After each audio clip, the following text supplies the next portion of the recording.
పూర్వం ఒక ఊరిలో అహంకారంతో నిండిన అత్తగారు ఉండేవారు. ఆమెకు 5గురు కోడళ్ళు. ఆ అత్తగారికి తాను చేసే పూజలే గొప్పవని, తనలా నియమనిష్టలు పాటించేవారు మరొకరు లేరని అహంకారం ఉండేది. కార్తీక మాసం రాగానే అత్తగారు ప్రతిరోజు నలుగురు కోడళ్లను వెంటబెట్టుకుని నదికి వెళ్లి ఆడంబరంగా దీపాలు పెట్టేది. చిన్న కోడలు పోలి చాలా మంచిది, అణిగిమణిగి ఉండేది. కానీ అత్తగారు అసూయతో ఆమె దీపారాధన చేయకుండా ఇంట్లో పూజా సామాగ్రి ఏమీ లేకుండా చేసేది. అయినా పోలి బాధపడలేదు. ఆమె భక్తికి ఏ ఆటంకం ఉండదని నిర్ణయించుకుంది. పత్తి కోసం పెరటిలో పత్తిని, దీపం కోసం పెరటిలోని మట్టితో దీపాన్ని చేసి, నూనె కోసం చల్ల చిలికిన కవ్వానికి అంటిన వెన్నను సేకరించి, బావి దగ్గర స్నానం చేసి, నియమనిష్టలతో నిస్వార్థ భక్తితో తన దీపాన్ని వెలిగించేది. అత్తగారి కంట పడకుండా ఆ దీపంపై మేదర బుట్టను బోర్లించేది.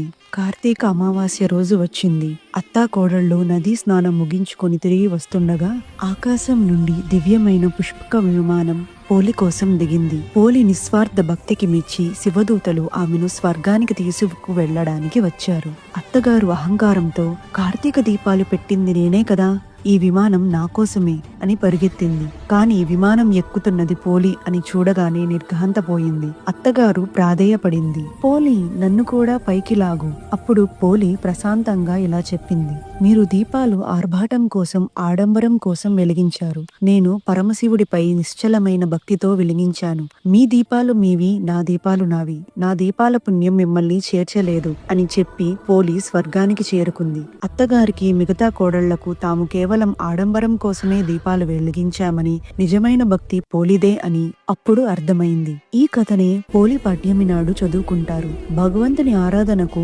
ఆర్భాటం, అహంకారం ముఖ్యం కాదు. నిష్కలమైన నిస్వార్థమైన భక్తి మాత్రమే ముఖ్యం. ఈ వీడియో మీకు నచ్చినట్లయితే please subscribe to my channel divine spell.